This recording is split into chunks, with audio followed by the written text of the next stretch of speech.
l'ouverture aujourd'hui du Forum africain pour le développement, le président de la République, Alassane Ouattara, participe à l'événement qui se déroule à Marrakech, au Maroc. Aujourd'hui, 10 octobre, c'est la journée mondiale de la santé mentale. Le thème retenu cette année est « Vivre avec un schizophrène ». Le prix Nobel de la paix a été conjointement attribué aujourd'hui à la Pakistanaise Malala Yousafzai et à l'Indien Kailash Satyarthi. 19h30, bonsoir à tous et merci de choisir RTI2 pour vous informer. Pour commencer, on ouvre cette édition sur ces images. Le Forum africain pour le développement a ouvert ses portes aujourd'hui à Marrakech au Maroc. Économistes financiers et experts en développement s'y sont donné rendez-vous. Ils sont en quête d'une stratégie de mobilisation de fonds pour relever les défis de développement du continent africain. L'enjeu est de taille pour une Afrique fortement tributaire de l'aide étrangère. Le président de la République, Alassane Ouattara, je le rappelle, participe à ce forum qui s'achève demain. Toujours en images, le 10 octobre est consacré à la Journée mondiale de lutte contre la peine de mort. Instituée en 2003, la célébration est à sa 12e édition.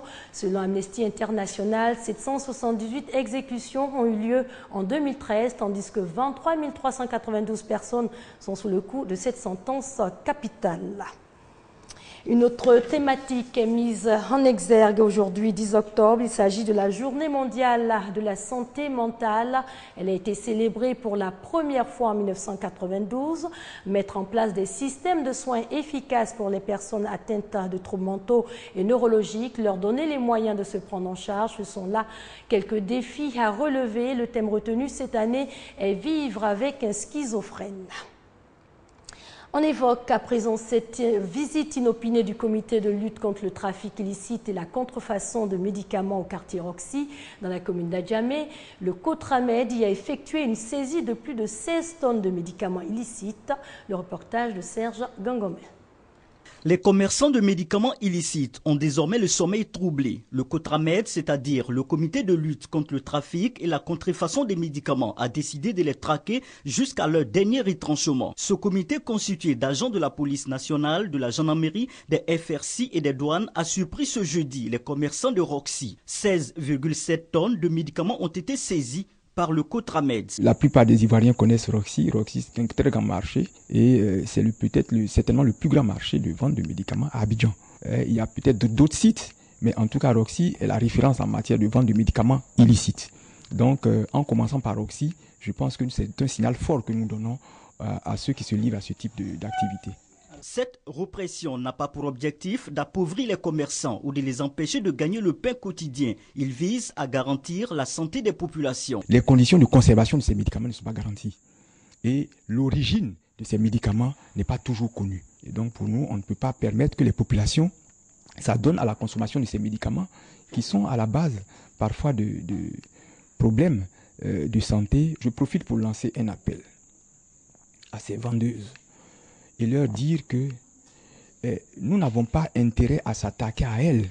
Ce que nous voulons, c'est que l'activité s'arrête. Nous allons certainement communiquer avec elles, essayer de les orienter vers d'autres activités. Différents ministères prennent part à ce projet, aux côtés du ministère de la Santé et de la lutte contre le sida. Le ministère de la Défense, le ministère d'État, ministère de l'Intérieur et de la Sécurité, le ministère de l'Économie et des Finances, le ministère de la Justice, le ministère du Commerce et le ministère de la Communication. Après Roxy, le Cotramed mettra cap sur d'autres grands foyers de trafic et de commerce de médicaments illicites.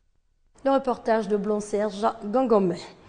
En bref, près de 4000 morts dus au virus Ebola en Sierra Leone. Les écoles sont fermées, mais un programme d'enseignement scolaire via la radio et la télévision a été lancé. 41 radios et aussi la télévision nationale diffusent chaque jour 4 heures de cours. Concernant toujours l'épidémie à virus Ebola, l'Espagne est gagnée par l'inquiétude. L'état de santé de l'infirmière malade se détériore. Quant à l'américaine hospitalisée à Paris, elle n'a pas le virus Ebola, c'était une fausse alerte. La psychose s'étend tout de même, l'Europe et les États-Unis continuent de renforcer les mesures de précaution. Depuis quelques jours, c'est un balai continu à l'aéroport de Monrovia, la capitale du Libéria. Le déploiement des forces américaines s'accélère. La mission des États-Unis contre l'épidémie de fièvre Ebola est en marche. L'une de nos divisions est engagée pour soutenir ce grand pays, soutenir les secours et le gouvernement libérien, ainsi que combler les lacunes des structures existantes. Personne ne va nous tirer dessus. Nous avons l'habitude d'opérer dans des environnements plus hostiles. Ces soldats américains vont commencer à construire des centres de traitement et préparer l'arrivée de ceux qui s'entraînent encore aux États-Unis. Dans cette base militaire du Kentucky, ils suivent une formation accélérée sur la dangerosité du virus et se familiarisent avec les procédures de sécurité. Plus de 3000 soldats américains seront engagés au Libéria. Même scène en Angleterre. Là, ces militaires se préparent à rejoindre la Sierra Leone, autre pays durement touché par Ebola. La communauté internationale, réunie à Washington, a désormais pris la mesure du problème, jusqu'à même comparer Ebola au sida. Depuis 30 ans que je travaille dans la santé publique, la seule chose comparable a été le sida. Nous devons travailler maintenant pour qu'Ebola ne soit pas le prochain sida mondial. Un cri d'alarme relayé par les présidents de la Guinée, du Libéria et de la Sierra Leone, pour qui la réponse internationale a été pour le moment plus lente que le rythme de transmission de la maladie. Retour en Côte d'Ivoire. Il n'était plus visible les commerçants qui avaient envahi la chaussée en certains endroits de la commune de Yopougon. Hélas, depuis un certain temps, ils sont de retour. La voie qui fait face au marché de Yopougon-Sogefia est à nouveau impraticable. Automobilistes et piétons ont du mal à se déplacer. Le constat de Siaka Kone et Franck Kouadio. Yopougon-Sikoji, tronçon, pâtisserie, pont vagabond. Un véritable calvaire aujourd'hui pour les automobilistes. La raison, l'occupation anarchique de la voirie par les commerçants qui désertent le marché à quelques mètres de là. De part et d'autre, le long de la chaussée, des tablettes et des vendeurs à la sauvette. Conséquence, circulation possible dans un seul sens, contrairement aux prévisions initiales. Ici, la circulation se fait en file indienne et au gré des vendeurs ambulants. Situation fort inconfortable pour les automobilistes. La circulation, c'est tellement occupé par les femmes, donc pour circuler sous la voie là, c'est pas tellement abordable. Ça nous fatigue. La chaussée, bon, elle a été dégagée dans le passé, mais on se rend compte que les gens sont revenus encore. Les trottoirs inexistants, camouflés par le flot de vendeurs et d'automobilistes, les piétons expriment leur désarroi. Il faut une permanence ici pour veiller à ce que le trottoir puisse vraiment être dégagé, pour que nous les piétons, nous ne puissions pas rivaliser la route avec les véhicules. La voie illégalement envahie, les mises en cause en ont conscience. Ces vendeurs évoquent diverses raisons. On occupe la chaussée puisqu'on n'a pas autre accès à ce marché-là pour pouvoir nous mettre en place. C'est dangereux pour nous, on le reconnaît, mais on n'a pas de moyens comme en tant que tel. Et tu vois, non, on ne sait pas comment faire. Chargé de la régulation de cet espace, le service technique de la mairie de Yopougon, le responsable des lieux, est loin de partager les arguments des vendeurs. Chaque ouvrage a sa destination. La voie est faite pour qu'on circule là-dessus. Elle est destinée aux véhicules, aux piétons, à tous les usagers de la route. Il y a suffisamment de place à Yopougon. Il n'existe pas que le marché de la Sikoji. La direction des services techniques de la mairie de Yopougon annonce pour bientôt la mise à exécution d'un arrêté municipal pour la libération de cette voie. Cet arrêté sera suivi d'autres mesures d'urgence. Nous leur demandons de bien vouloir accepter de quitter la voie publique. Ils ont le droit de chercher leur gagne-pain partout, mais ce n'est pas sur la voie publique. Donc nous leur demandons de partir calmement le temps qu'on la voie au véhicule. La vigilance et la rigueur des autorités municipales souhaitées aussi bien à Yopougon qu'ailleurs. Objectif, éviter la recolonisation des voies et espaces publics, certains déjà assainis par les autorités à charge de la salubrité urbaine. Une page religion dans cette édition, partie d'Abidjan il y a un mois pour le pèlerinage à la Mecque. Les pèlerins ivoiriens sont de retour. Ils ont foulé le sol ivoirien à 9h GMT ce matin. Michel Mambo. Atmosphère chargée d'émotions ce vendredi matin à l'aéroport Félix Houphouët-Boigny d'Abidjan.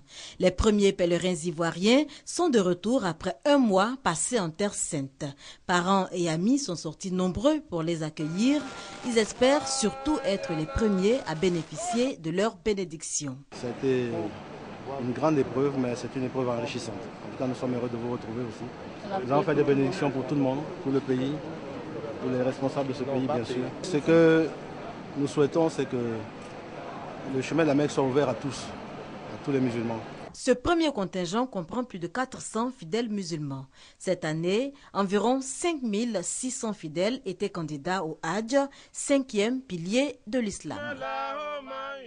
En bref, où sera jugée l'épouse de l'ancien président ivoirien Laurent Gbagbo? La question est d'actualité. C'est aujourd'hui 10 octobre que l'État ivoirien dépose auprès des juges de la Chambre préliminaire 1 de la Cour pénale internationale de nouveaux éléments prouvant sa capacité de juger Simone Gbagbo en Côte d'Ivoire.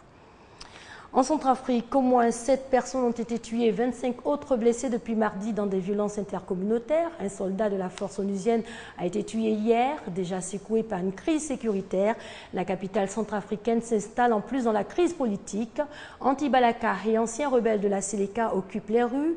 Pour une fois, les deux clans sont sur la même longueur d'onde. Ils réclament le départ de la présidente de transition, Catherine Samba Panza. À nouveau, des Banguissois qui fuient leur quartier. À nouveau, des habitations qui partent en fumée. Des barricades sur les artères principales de la capitale centrafricaine. À nouveau, des rassemblements de personnes paniquées par les tirs. Depuis mardi, la capitale centrafricaine est sous tension. Un casque bleu pakistanais a été tué jeudi dans une embuscade contre son convoi. Vulnérable, la toute nouvelle mission des Nations Unies ne rassure plus. On nous a fait comprendre, on nous a fait croire que le casque bleu serait la solution, mais on est en train de voir aujourd'hui, les gens sont venus armés, ils ont tiré devant les casques bleus, il n'y a pas eu d'interpellation, il n'y a rien eu, et ils ont brûlé les magasins. Donc franchement, j'ai très peu d'espoir en fait. Je veux la paix, je veux le désarmement forcé. Mais qui va désarmer? C'est ça aussi la question. Qui va désarmer ces gens-là? Les forces internationales, MINUSCA et Sangaris, sont déployées en nombre ce vendredi pour tenter de ramener le calme à Bangui.